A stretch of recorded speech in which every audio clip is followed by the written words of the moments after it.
Aujourd'hui, on va vous expliquer en quoi la containerisation va vous permettre de répondre aux challenges de demain au travers d'un cas concret métier. Je suis Product Owner chez Contosoflix, une solution de VOD d'entreprise. Et tous les jours, je rencontre la même problématique. Les Ops viennent me voir et m'expliquent que le code qui a été développé par les développeurs ne fonctionne pas sur leur PC.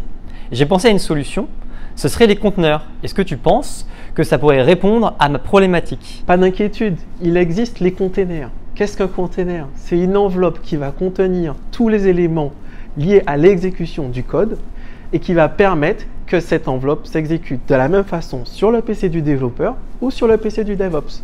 De plus, cette même enveloppe, tu vas pouvoir l'exécuter sur un environnement on-premise ou dans le cloud. C'est une super nouvelle.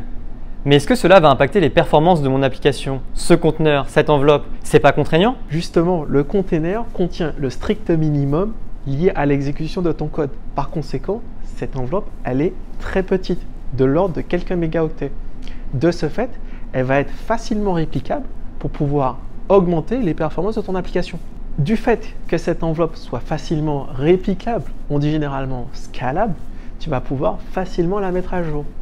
En effet, si l'enveloppe mise à jour est corrompue, tu vas pouvoir facilement revenir à l'enveloppe précédente. La question que je me pose, s'il y a beaucoup plus d'instances, est-ce que cela va me coûter beaucoup plus cher? Grâce à la taille réduite de l'enveloppe, ou plutôt du container, tu vas pouvoir mutualiser l'exécution de plusieurs containers sur un même serveur et par conséquent réduire le nombre de serveurs pour ton application et donc réduire les coûts. Et j'aurais une dernière question. Est-ce que cela aura un impact sur mon time to market? Et si oui, est-ce qu'il est positif? En effet, tu vas pouvoir améliorer le time to market car tu vas améliorer le cycle de vie de ton application. Autrement dit, tu vas augmenter la fréquence de mise à jour de ta solution pour le plus grand plaisir de tes net Contosoflix.